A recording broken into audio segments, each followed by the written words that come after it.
Putin gas cutoff shakes up Europe at little cost to Kremlin. Russian President Vladimir Putin is putting pressure on European governments with his proposal to pay for oil and gas in rubles. Brussels, cutting off natural gas to Poland and Bulgaria cost Russian President Vladimir Putin very little, but it is adding stress on European countries wrestling over how to reduce energy imports that are feeding the Kremlin's war chest and keep a united front on the war in Ukraine. European Union officials say yielding to Putin's demand to pay for gas in rubles would violate Western sanctions imposed over the war. Poland and Bulgaria were cut off after refusing the demand and say they will manage because they were already working to end their dependence on Russian energy supplies. But analysts say there is enough ambiguity in the European stance to let the Kremlin continue its efforts to undermine unity among the 27 member countries. Even if an implied threat to cut off major customers such as Germany and Italy may turn out to be an empty one because it would cost Russia heavily. The decision to end gas shipments sent a chill through officials wondering how their utility companies will heat homes and generate electricity next winter but cost Russia very little revenue. Both Poland and Bulgaria are relatively minor customers who were about to end their contracts at the end of the year anyway, giving Putin maximum disruption of what he regards as a hostile alliance for only minimal costs.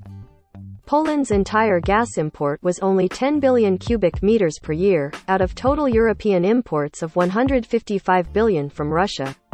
Gas in roughly that amount is already flowing to Poland from other European countries pitching in to help. So Russian energy giant Gazprom has lost relatively little revenue but opened a new front in its confrontation with Europe.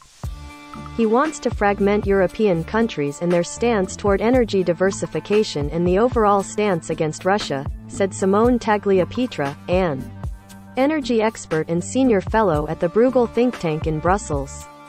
What he is creating is a system where he can basically divide countries, as we are seeing. For the ones that don't want to comply with this new scheme will be cut off, while others will try to comply and essentially go against the European Union indication. European payments for oil and gas amount to $850 million a day even as governments condemn the war, the result of decades in which Russia was regarded as a reliable supplier of cheap gas despite warnings from Poland and other Central and Eastern European countries that Russia could use it as a weapon. While Europa needs the oil and gas to power vehicles, generate electricity and keep industry churning, the sales are the main pillar of the Kremlin's budget.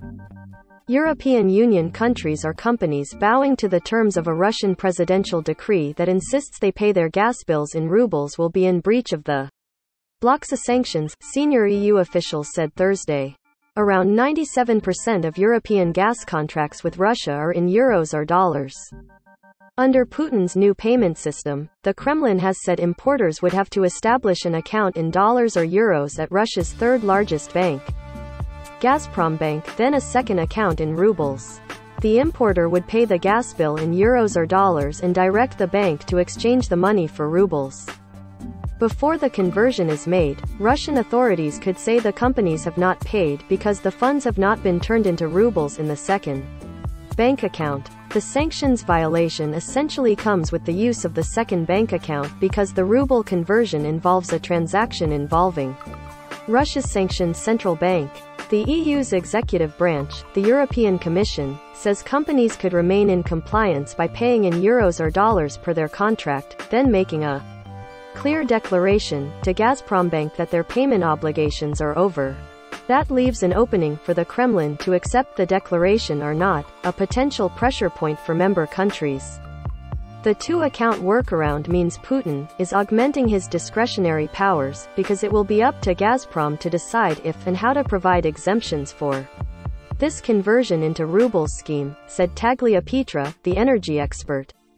If this fragmentation happens, it will be extremely difficult for Europe to coordinate any action on the energy diversification front. That could slow progress on achieving the EU's goal of cutting Russian gas imports by 2/3 by year's end and undermine unity on further sanctions. This time aimed at the Kremlin's main moneymaker, oil and gas sales. How can we have a joint energy response if different countries are doing, or not, business with Putin? He said.